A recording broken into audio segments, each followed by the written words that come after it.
Let's take a look at a couple application problems we can solve using this idea of a chart and overlapping right triangles to find missing sides. So this first example, we want to find the depth of this pool. Well, this is the distance we're going to find right there for the triangular portion of the pool. All I'll need to do at the end to find the total depth is just add on this 48. So just keep that in mind that at the end, we'll add this on to whatever h comes out to be.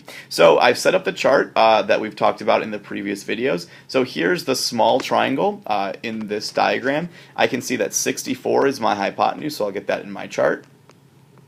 And I can see that h is the medium side of that triangle.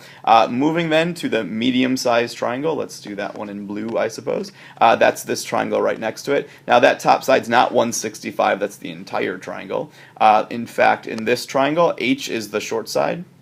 And then 152 is the hypotenuse. So right now, if I just use those two triangles, I can't write any proportions. I don't have a consistent proportion. Things don't match up in the same columns. So I'll need to do one more triangle, and that's the overall triangle, the complete large triangle. And this time I know all the sides of it. 165 is my hypotenuse.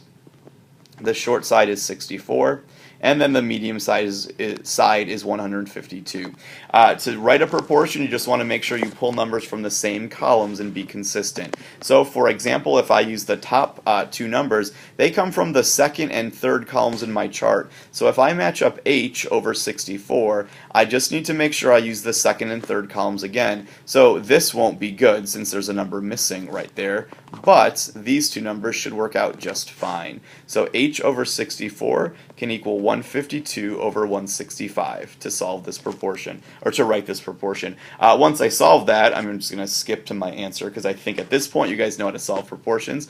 If not, now would be a great time to go back and watch a video about one. But if I round this off, that comes out to be about 59 inches. So that triangular portion of the pool, that depth is 59 inches. Well, recall, we want the total depth, and so what I'll need to do is add on that original 48 from the rectangular portion of the pool. So I get a total depth of approximately 107 inches.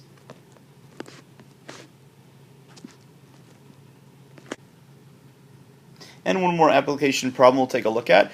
Using a square piece of cardboard to kind of estimate the height of a wall, we can once again use similar triangles to do this. So I've set up my chart. Let's take a look at the small triangle that's formed down here. I can see that the short side and medium side are what I know. So in my chart, the short side of that triangle is 5. The medium length side of that triangle is 8.5. Moving on then to the medium triangle. Let's trace that one out. Let's use orange, I suppose. The medium triangle is this one up here. So I can see the short side and the long side. The short side and the medium side are the two that I have. So the short side is 8.5. The medium side is W. In this case, I don't know how long it is. And I don't have the hypotenuse. I don't really need it. I suppose up here, just real quick, I could find the hypotenuse of that small triangle if I wanted to. I could use Pythagorean theorem to do it. Now, nothing says I need to do it at this point. Maybe sometime, though, that might be helpful to do. It looks like actually I can write a proportion even from right there. However, let's go ahead and just, to be consistent with what we've been doing, let's find the sides of the entire triangle if I can. This time, I don't have the medium side. Oops. I don't have the medium side or the short side. I can, however, figure out what this entire side is. Going all the way from the top to the bottom to find that hypotenuse, adding W and 5 together will get me W plus 5. Well, it turns out that that's kind of irrelevant for the chart. I won't use that to write the proportion, but isn't it good to know? I don't know, maybe not. Anyway, we already said I could write the proportions. Let's go and do that proportion. So 5 over 8.5, those are the first two columns in my chart. So I'll have to make sure I use the first two columns again when I finish my proportion. So 8.5 over W.